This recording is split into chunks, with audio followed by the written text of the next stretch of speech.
BBC Radio Kent. Now, folk music in our county has always been part of the music landscape. Performances in clubs, in towns and in villages, and showcased on our own shows here on BBC Radio Kent with Doug Welsh here on Sunday evenings at 9. Natasha Rose Douglas is a community musician, choir leader and singer-songwriter from Deal, who hosts singing for pleasure groups where she lives and is on the line with us tonight. Hi, Natasha. Hello. Hi. Can you hear me okay? Really good. Good to have you on the show. Thank you for being with us. So you started these sessions across Deal and Sandwich. Tell us a bit about them.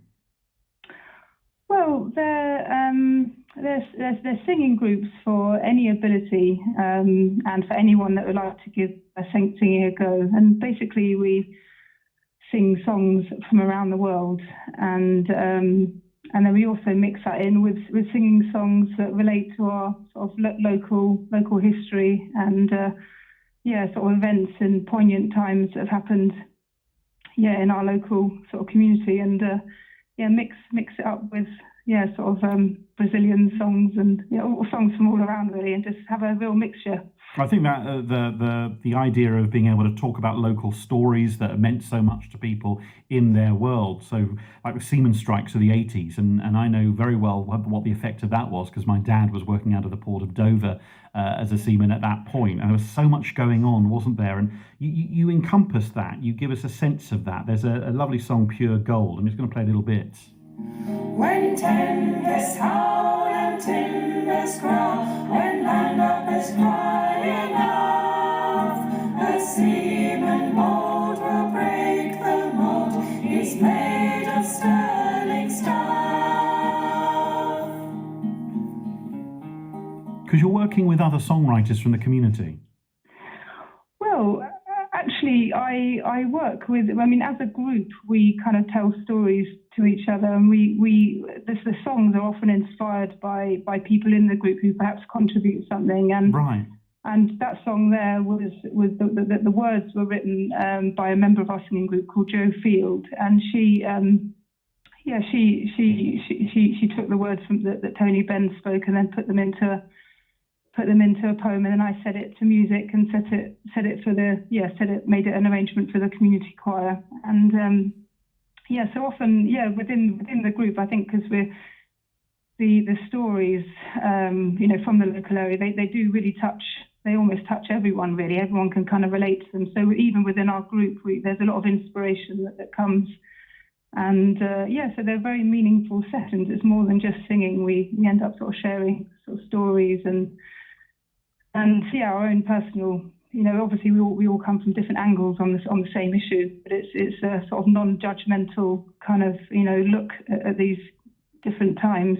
It must be so rewarding, Natasha, when you can work with a local group and you can discuss all of this. And I'm thinking particularly where you live, Deal, that the Deal bombing had such an impact on people. I know there's one song that just really struck a chord with me.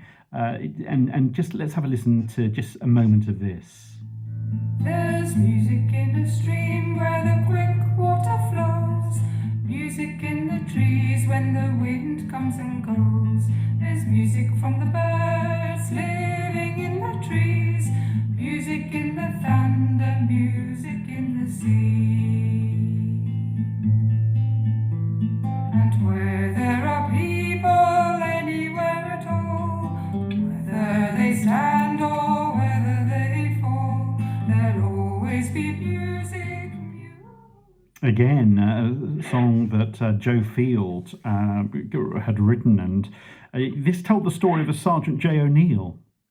Yes, an extraordinary story where, the symbolism of the violin being picked up and put back together again, and even into a playable state, was really just a moving sort of story about how the town of Deal comes together in difficult times, and often music is a very healing force in that, and generally, across the country in difficult times.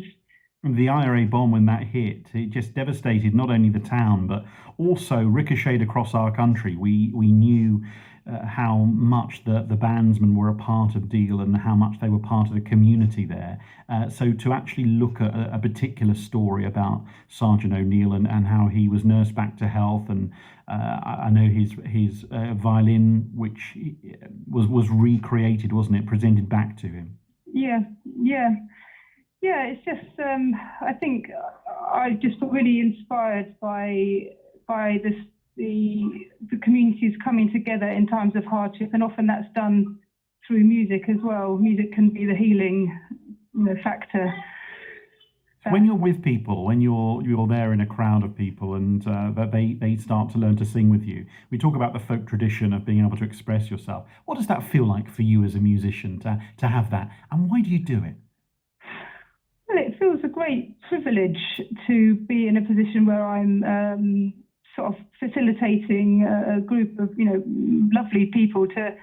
People often who would say they haven't got the confidence to sing, or people would say they've never sung before, or some people don't read music and they've got various barriers to singing, but yet it's a great honour and privilege to be in a position where actually to facilitate something really wonderful and beautiful that we create together and we make together, and it's really, really rewarding, and it's nice.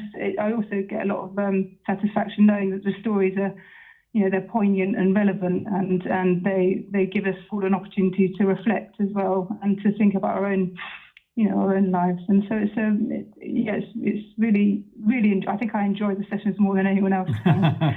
Why do you think folk music is still so popular? Because it really is, isn't it, in so many different strands, and the genre has really mixed up as well.